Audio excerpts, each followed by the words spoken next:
G'day guys, just a quick one on coffee. There's a lot of different varying information out there about coffee and how quick certain people metabolize it, how quick they work it through their system and all that. And it does depend on genetics, unfortunately, for quite a few. There's, some people have got really good genetics. They can actually clear it out within the half-life of about 2.3 hours or approximately. Sometimes even less than that. It depends what they're like. If they're in a low inflammatory state, it can be, there's been some research that has shown it can be as low as less than 2 hours. So that's the half-life. When it comes to people who are somewhere in the middle with that U curve, it's probably we're looking at about 6+ hours. And people that are really on that, much more, they have got less adaptation, are probably out to anywhere between 9. I think the highest was 9.9, I remember in one study. So it can vary quite a bit in that regard. And so, what an effect it has, it can vary quite a bit. So let's say you've got poor genetics and you're out to a half-life of 9.9. I mean, that's nearly 10 hours. It'll take you drinking a cup of coffee up to potentially 20 hours to clear it completely out of your system. For somebody with my genetics at 2.3, with some burden on the actual liver and everything else with other things, so it won't be sub 2 hours.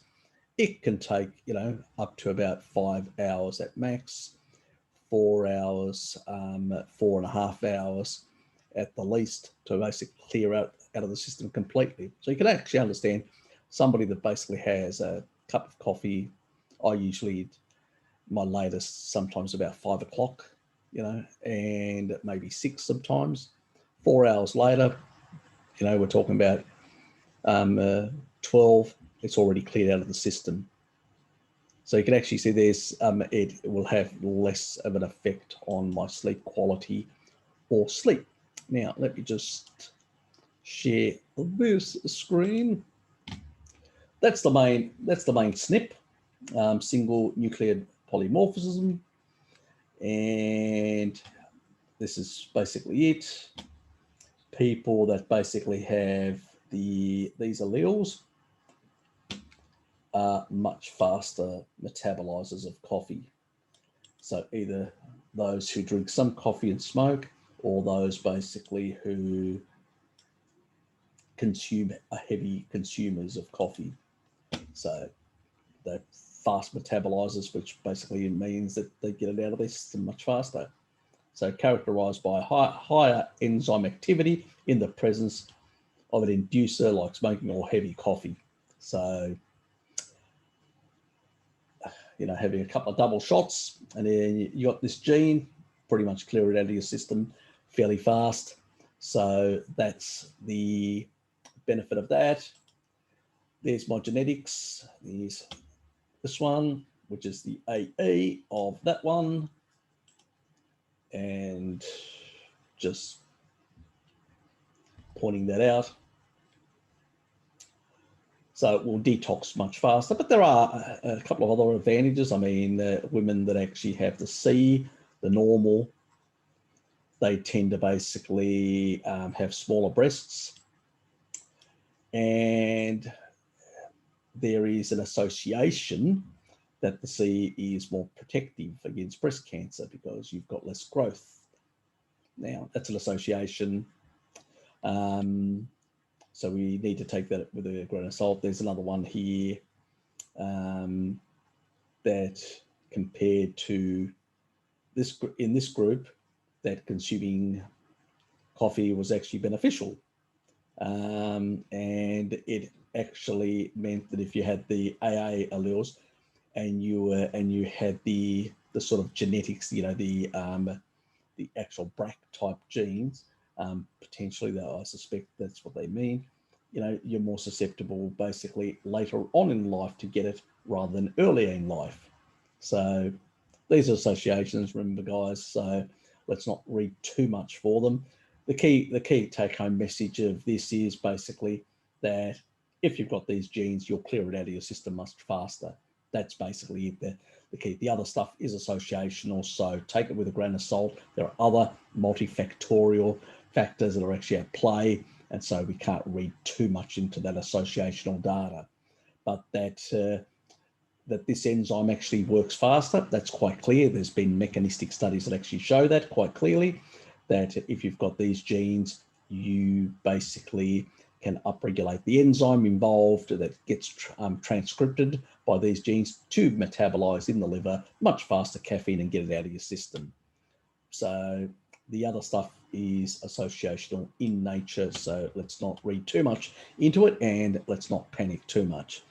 So, but there you go, just a quick view on caffeine and sort of the genetics behind it. If you've done a genetic test and you've got the information, find out. It may be the issue why your insomnia or having difficulty sleeping at night may be that late coffee that basically isn't getting cleared out of your system. And so maybe if you've got the poorer genetics, well, maybe you should give the coffee a miss altogether. So let me just quickly share screen just for a sec and cover the actual, these are the ethnological groups. So, the AAs.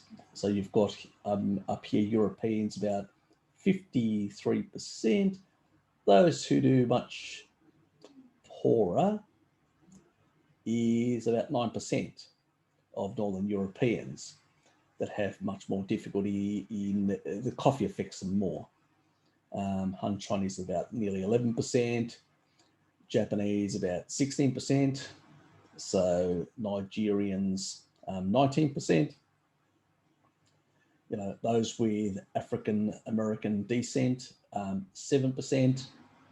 Those who are Chinese again 11%. That was so we can see very similar levels between people in China living in China and people in Colorado who are Chinese background. So genetics flow very similar, so there's not 15.6% for this group.